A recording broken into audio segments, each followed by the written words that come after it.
नमस्कार दोस्तों। हॉस्पिटल में कई तरह के ऐसे मेडिकल टर्म होते हैं जो शॉर्ट फॉर्म में लिखे होते हैं। तो आज के वीडियो में हम लोग उन्हीं मेडिकल टर्म का फुल फॉर्म जानेंगे और उसका क्या मतलब होता है ये हम जानने वाले हैं। तो ओपीडी का पूरा नाम होता है आउट पेशेंट डिपार्टमेंट। तो ये हॉस्पिटल का वो डिपार्टमेंट होता है जहाँ पे अलग अलग विभाग के डॉक्टर जो है कुछ घंटों के लिए बैठते हैं और पेशेंट जो है डायरेक्टली अपने घर से आके डॉक्टर से दिखा के और फिर वापस अपने घर चले जाते हैं, तो इसको ओपीडी बोलते हैं। और आईपीडी का पूरा नाम होता है इन पेशेंट डिपार्टमेंट। तो ये हॉस्पिटल का वो डिपार्टमेंट होता है जहाँ पे पेशेंट जो है एडमिट होता है। जो एडमिटेड पेशेंट होता है उसको हम इन पेशेंट डिपार्टमेंट बोलते हैं। आईसीयू का मतलब होता है इंटेंसिव केयर यूनिट, यानी कि कोई पेशेंट यदि बहुत ही क्रिटिकल होता है, जिसको वेंटिलेटर की जरूरत होती है या जो चल नहीं पाते हैं, जो खा नहीं पाते हैं खुद से, या जिसको सांस लेने में दिक्कत होती है या हार्ट की समस्या, कुछ ऐसा पेशेंट जो बहुत ही क्रिटिकल होता है, तो उसको जो है इंटेंसिव केयर यूनिट में रखा जाता है, जहाँ पे जो है हर एक दो पेशेंट पे जो है एक डॉक्टर और एक नर्स होते हैं। उसके बाद एमआईसीयू होता है। एमआईसीयू का मतलब होता है मेडिसिन इंटेंसिव केयर यूनिट, यानी कि मेडिसिन से रिलेटेड अगर कोई बीमारी आता है तो वहाँ पर जो पेशेंट एडमिट होता है उसको हम मेडिसिन इंटेंसिव केयर यूनिट बोलते हैं। और सिक्कू यानी कि surgical intensive care unit, surgery से रिलेटेड जो एडमिट होता है उसको सर्जिकल इंटेंसिव केयर यूनिट बोला जाता है। और सबसे इंपॉर्टेंट होता है निक्कू। निक्कू का मतलब होता है neonatal intensive care units, यानी कि जो छोटे बच्चे न्यू बॉर्न बेबी होता है उसको जो है केयर करने के लिए जिस डिपार्टमेंट में या जहाँ पे रखते हैं उसको हम बोलते हैं निक्कू। तो ये जो न्यूली बॉर्न बेबी होता है, जो एक दिन दो दिन का या होता है, जो प्रीमेच्योर बेबी हो जाता है या किसी को जो जन्म लेने के बाद उसको कुछ बीमारी हो जाती है, तो उसको जो है निक्कू के अंदर रखा जाता है, जिसको बोलते हैं neonatal intensive care unit.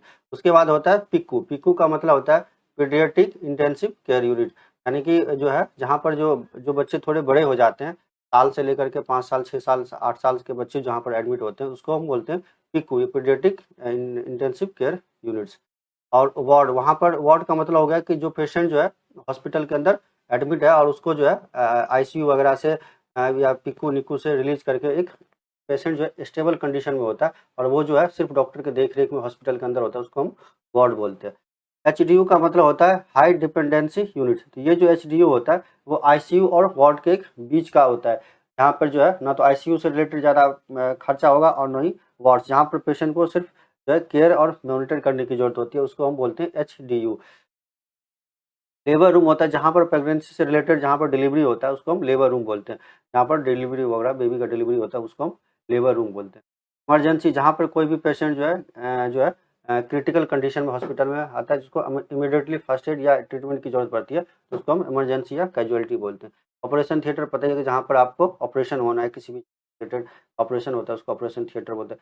Cath lab का मतलब होगा कि जहाँ पर हार्ट से रिलेटेड अगर ऑपरेशन वगैरह सर्जरी वगैरह, जैसे एंजियोग्राफी हो गया, एंजियोप्लास्टी हो गया, हाँ तो स्टेंट वगैरह डालते हैं, तो उसको हम कैथ लैब बोलते हैं। जहाँ पर हार्ट से रिलेटेड जो है सर्जरी वगैरह होता है उसको कैथ लैब बोलते हैं। ट्रॉमा सेंटर होता है कि जब कोई पेशेंट जो है चोट लग जाती है या किसी को एक्सीडेंट हो गया, किसी को बहुत जल गया, तो कुछ ऐसा इमरजेंसी जहाँ पर बहुत ज़्यादा जो है कट फिट गया है या सर्जरी की जो तुरंत ही सर्जरी की जरूरत है, उसको ट्रॉमा सेंटर बोला जाता है। और मॉर्चरी का मतलब होता है जहाँ पर जो है डेड बॉडी को रखा जाता है, उसको मॉर्चरी बोलता है। रेडियोलॉजी का मतलब जहाँ से आपको एमआरआई सीटी स्कैन वगैरह होता है, एक्सरे वगैरह होता है, तो उसको रेडियोलॉजी डिपार्टमेंट्स बोला जाता है। पैथोलॉजी का मतलब जहाँ पर आपको ब्लड टेस्ट यूरिन टेस्ट वगैरह होता है, तो उसको पैथोलॉजी डिपार्टमेंट्स बोलते हैं। ब्लड बैंक का मतलब हो गया कि जहाँ से पर जो है ब्लड को स्टोर करके रखा जाता है, जब कोई ब्लड डोनेट करता है उसको स्टोर कर रखता है, फिर अगर किसी को जरूरत पड़ती है तो